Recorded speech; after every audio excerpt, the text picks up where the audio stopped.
तो आज हम बात करेंगे द एपोक्लिप्स इज हियर के चैप्टर नंबर 4 के बारे में। चैप्टर 4 की शुरुआत वहीं से होती है जहाँ पे चैप्टर 3 खत्म हुआ था और हम लोग देखते हैं कि हानिया ना अब काम डाउन होने के बाद मिंजुन से थोड़ा दूर हटती है और उसे थैंक्स बोलती है, जो सुनकर मिंजुन तो पूरी तरीके से ब्लश करने लगा था। हानिया ना भी बोल रही थी, तुम्हारा बहुत बहुत शुक्रिया, अगर तुम ना होते तो शायद अब तक मैं मर चुकी होती। ये सुन के मिंजुन पूरी तरीके से शर्मा जाता है, पर फिर भी वो हंसते हुए किसी तरीके से बोलता है, हाँ ये सही कहा, पर कोई बात नहीं, अभी तुम सेफ हो। फिर हानिया ने अपना सर घुमा के उसकी खिड़की की तरफ देखती है और बोलती है, तो तुम यहाँ पे रहते हो? जो सुन के मिंजुन बोलता है, हाँ, वो दरअसल मेरी मॉम 3 दिन पहले काम से बाहर गई हुई थी, लेकिन वो घर नहीं आई और हाल ही में मेरी उनसे बात हुई तो उन्होंने बताया कि उनकी मुलाकात मिलिट्री वालों से हो गई थी, जो कि उन्हें लेकर किसी सेफ प्लेस पर गए हैं।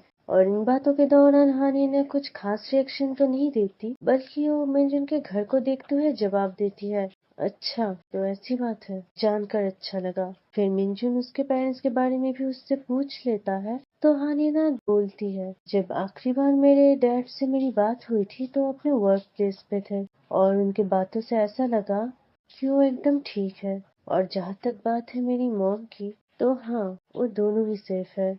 फिर वो मिंजुन के झूठे बर्तनों की तरफ देखती है और कहती है, तुम्हारे पास पीने का पानी है तो क्या मुझे थोड़ा मिल सकता है? मैंने पिछले कुछ दिनों से एक घूंट भी नहीं पिया है। और साथ ही अगर अब तक तुम्हारे घर का पावर कट ना हुआ हो तो क्या मैं अपना फोन भी चार्ज कर सकती हूँ? तो मिंजुन भी हाँ कर देता है।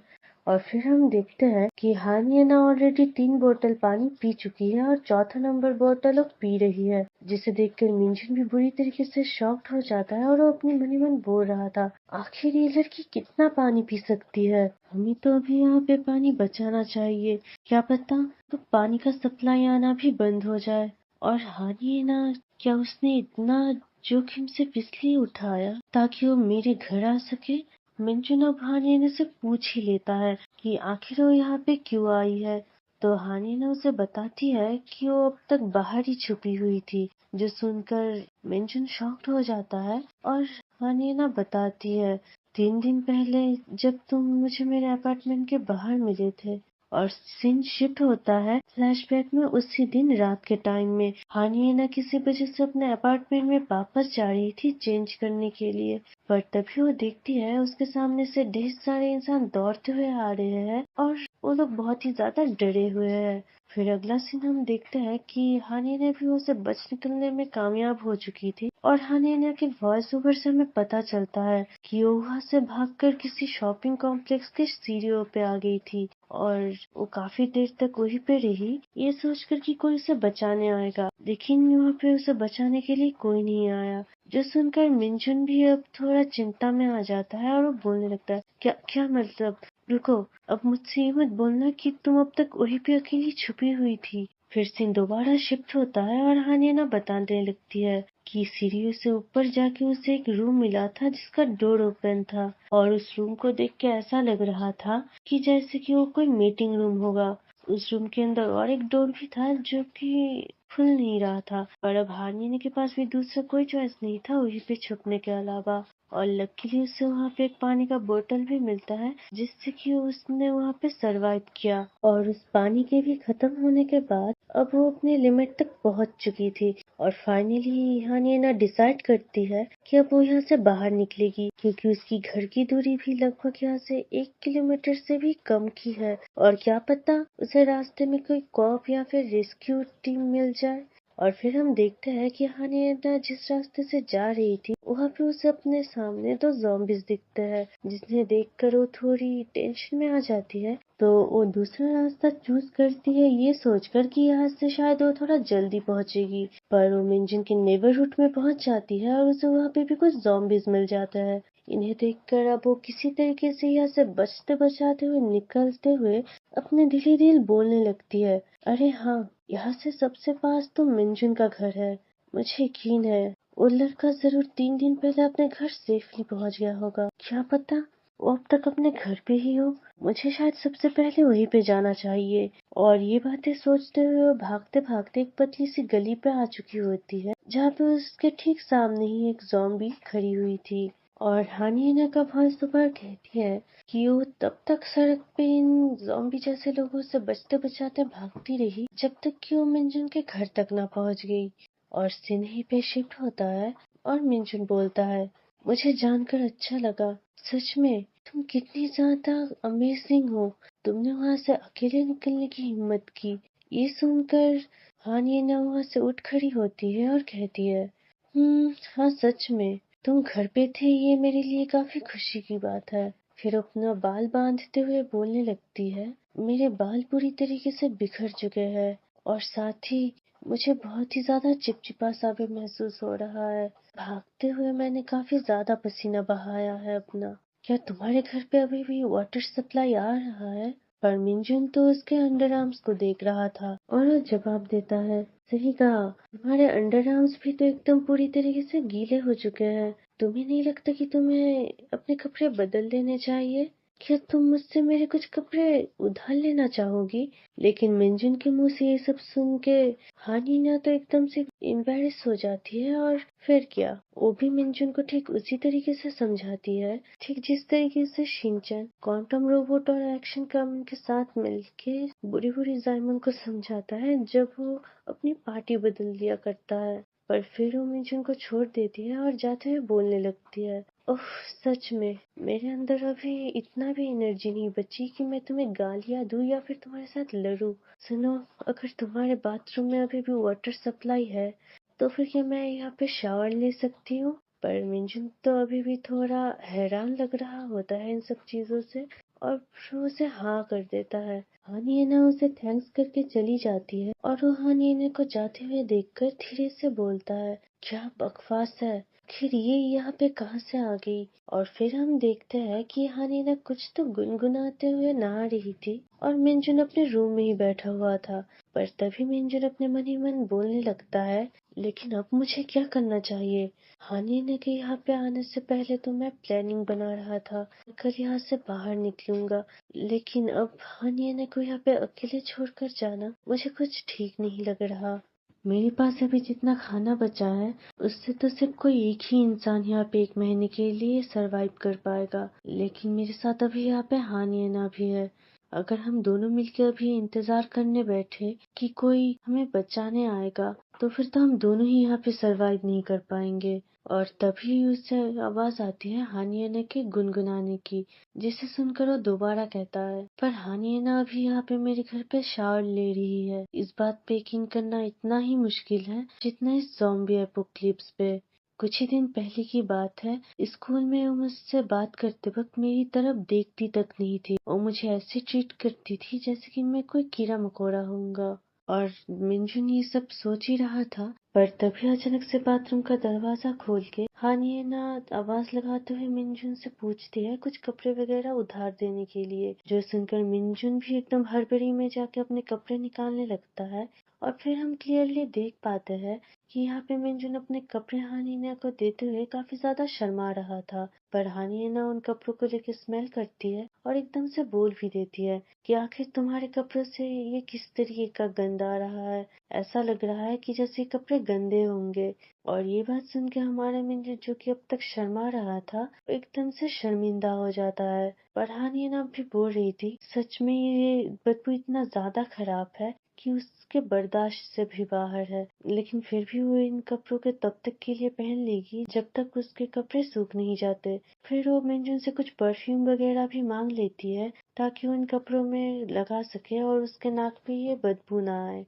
ये सारी बातें सुन के मिंजुन शर्मिंदा होकर उसे बोलता है कि उसने इन कपड़ों को हाल ही में धोया था। ये बात जानकर हानियना फिर से बोल देती है उसके मुंह पे ही, इसका मतलब अगर तुम बेसमेंट पे रहते हो तो तुम्हारे कपड़ों से ऐसे गंध आता है क्या? साथ ही हानियना और भी बताती है कि उसका जो नाक है ना वो स्मेल्स के मामलों में काफी ज्यादा सेंसिटिव है, तो इसलिए मिंजुन ज्यादा बुरा ना माने।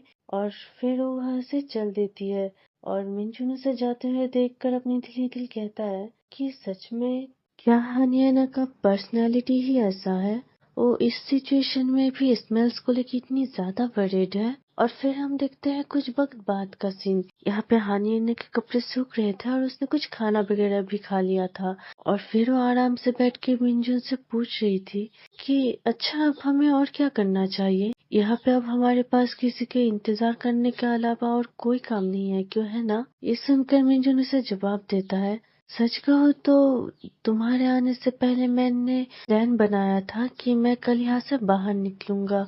और ये बात सुनते ही हानिया थोड़ा डर जाती है और बोलने लगती है, क्या क्या तुम पागल हो? हमारे पास अभी भी खाना बचा हुआ है, तो भला हम बाहर क्यों जाए। ये सुनकर मंजुन बोलता है, अरे नहीं नहीं, मैं अभी बाहर नहीं जा रहा। मेरा मतलब था कि तुम्हारे आने से पहले मैंने ऐसा डिसाइड किया था, पर अब तो तुम यहाँ पे आ चुकी हो, तो मेरे ख्याल से अब हमें यहाँ पे किसी रेस्क्यू टीम का इंतजार करना चाहिए, क्यों है ना। ये सुनकर हानिया ही उल्टा बोलने लगती है, लेकिन अगर हमारा खाना खत्म हो गया तो हम क्या करेंगे।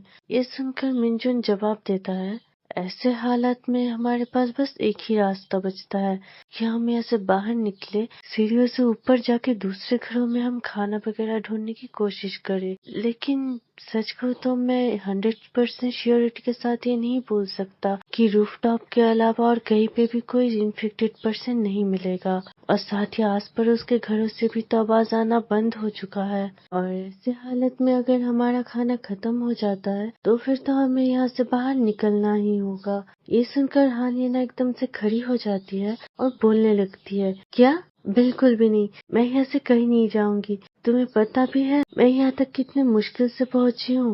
वो ज़ॉम्बी जैसे लोग सच में काफी ज्यादा खतरनाक है। मैंने यहाँ पे आते हुए लगभग 1 किलोमीटर का रास्ता तय किया है। ये सुनकर मिंजुन भी एकदम से हैरान हो जाता है और कहता है, 1 किलोमीटर? ये तो काफी इम्प्रेसिव है। और तुम यहाँ पे सेफली पहुँच भी गई। इसका मतलब कि शायद हम दोनों ही उनसे बचते बचाते यहाँ से निकल सकते हैं। ये सुन के हानिया कहती है, तुम्हें उन लोगों से डर नहीं लग रहा है क्या? तो मिंजुन उससे बोलता है, देखो ये तो तुम्हें भी अच्छे से पता है और मुझे भी कि ये जो लोग हैं एकदम ज़ॉम्बीज की तरह है और अभी भी हमें इनके बारे में बहुत कुछ जानना बाकी है। लेकिन मैंने अपनी खिड़की से जितना भी देखा उस हिसाब से जब ये लोग तुम पे अटैक करते हैं या फिर तुम्हें काटते हैं तो फिर तुम भी इनकी तरह बर्ताव करने लगते हो। इसका मतलब ये सब कुछ इस इन्फेक्शन की वजह से हो रहा है, क्यों है ना। पर सच कहूँ तो मुझे कुछ खास परवाह भी नहीं है कि अगर मैं इन्फेक्टेड हो भी जाऊँ तो, क्योंकि अब ये सब कुछ मैटर नहीं करता। मेरे पास खोने के लिए कुछ बचा ही नहीं है। ये सुन के हानिया उसे बोलने लगती है, ये सब बस तुम्हारा सिचुएशन है, ठीक है, मेरी नहीं। मैं अभी भी सरवाइव करना चाहती हूँ। मैं नहीं चाहती कि मेरा अंत इन लोगों की तरह हो। मैं अगले साल अब्रॉड पढ़ने जाना चाहती हूँ।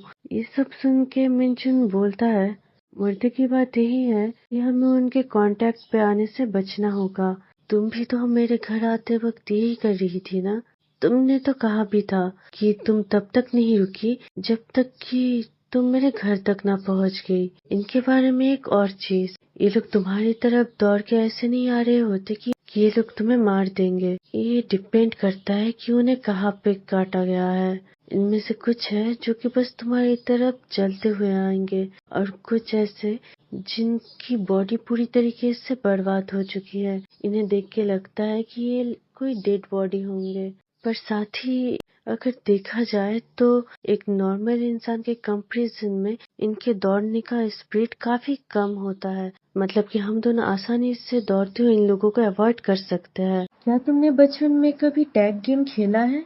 Tag game? दरअसल तुम्हें इस चीज को ऐसे सोचना चाहिए कि जैसे कि ये कोई गेम होगा और इस तरीके से ये थोड़ा एक्साइटिंग भी होगा, क्यों है ना। ये बात सुनते ही हानिया अपना चेहरा एकदम अजीब सा बना लेती है और उससे बोलती है, तू पागल हरामजादे, क्या कहा गेम? हाँ, क्या तू अभी कोई जोक मार रहा है? देख मैं सच में डरी हुई हूँ, ठीक है। ये बात सुन के मिंजुन और कुछ बिना बोले उसे सॉरी कह देता है और फिर हानिया वहाँ पे आराम से लेट जाती है और वो मिंजुन से कहती है, सुनो, क्या तुम यहाँ पे मेरे लिए सोने का इंतजाम कर दोगे? मैं भी बहुत ज्यादा थकी हुई हूँ। ये बात सुन के मिंजुन वहाँ पे उसके लिए बिस्तर लगा तो देता है, पर पिलोस को आपस में देखकर हानिया दोबारा बोलने लगती है, तुम पागल हो चुके हो क्या? क्या तुम मेरे बगल में सोने की कोशिश कर रहे हो? देखो बाहर चले जाओ, जाके उधर सो। और ये बात सुन के मिंजुन उसे बोलता है, कम ऑन, ये मेरा घर है, तुम्हें ये बात पता है ना? और बाथरूम के पास सोना ये कुछ ज्यादा नहीं हो जाएगा क्या? ये बात सुनते ही हानिया भी एकदम अपने में आ जाती है और बोलने लगती है, क्या कहा? ओह हाँ, सही है। मैं ही पागल थी जो तुमसे ये सब बोल रही थी। मैं तो भूल ही गई थी कि मैं यहाँ पे एक बिन बुलाया मेहमान हूँ। कोई बात नहीं, मैं ही बाहर जाके सो जाती हूँ, तुम इस रूम में अच्छे से सो लो। और ये बोल के वो बाहर जाने लगती है तो मिंजुन उसे रोकते हुए बोलता है, अरे लेकिन मेरा ये मतलब नहीं था, तुम वापस आके यहाँ पे सो क्यों नहीं जाती? तो हानिया बोलती है, नहीं कोई बात नहीं, ये तुम्हारा घर है, तुम यहाँ पे आराम से सो जाओ। तुम्हें मेरे जैसे एक बिन बुलाए मेहमान के बारे में ज्यादा सोचने की जरूरत नहीं है। ये सुनकर मिंजुन भी थोड़ा नर्वस हो जाता है और उसे बार बार बुलाने लगता है, लेकिन मेरा ये मतलब थोड़ी ना था कि तुम एकदम बाहर ही चली जाओ। अगर दरवाजा खुला होगा तो सीढ़ियाँ भी डेंजरस हो सकती है। ये बात सुन के हानिया ना उसका मजाक उड़ाने लगती है और कहती है, ये तो सच में एक बेवकूफ निकला। अरे मैं तो बस मजाक कर रही थी, मैं बाहर नहीं जा रही, मैं बस किचन में जाके सो जाऊंगी, तुम जाके अंदर सो जाओ। और ये सारी बातें सुन के आखिर मिंजुन को हार मानना पड़ता है और फिर हम देखते हैं कि मिंजुन बाहर सोया हुआ है और वो लेटे लेटे अपने मन ही मन बोल रहा है, तो आखिरकार मैं हार गया और अब मुझे यहाँ पे अकेले ही सोना पड़ेगा। पर कोई नहीं, कम से कम मैं घर के अंदर तो हूँ। और उससे भी मुझे हानिया को थैंक्स करना चाहिए, क्योंकि उसकी वजह से मैं कम से कम यहाँ पे अकेला नहीं हूँ। पर फिर भी वो बहुत ही ज्यादा बोलती है। और हम देखते हैं हानिया जो कि अंदर लेटी हुई थी, उसे खिड़कियों के बाहर से ज़ॉम्बीज के गुड़गुड़ाने की आवाज आ रही थी, जिसे सुनकर वो डर जाती है और मिंजुन को अंदर से आवाज लगा के बोलती है, सुनो तुम अंदर आ जाओ और यहाँ पे मेरे साथ ही सो जाओ, मुझे यहाँ पे अकेले बहुत ही ज्यादा डर लग रहा है। और ये बात सुन के मिंजुन थोड़ा हैरान लग रहा होता है। ये कहानी यहीं पे खत्म होता है और अब हम मिलेंगे इसके अगले चैप्टर में।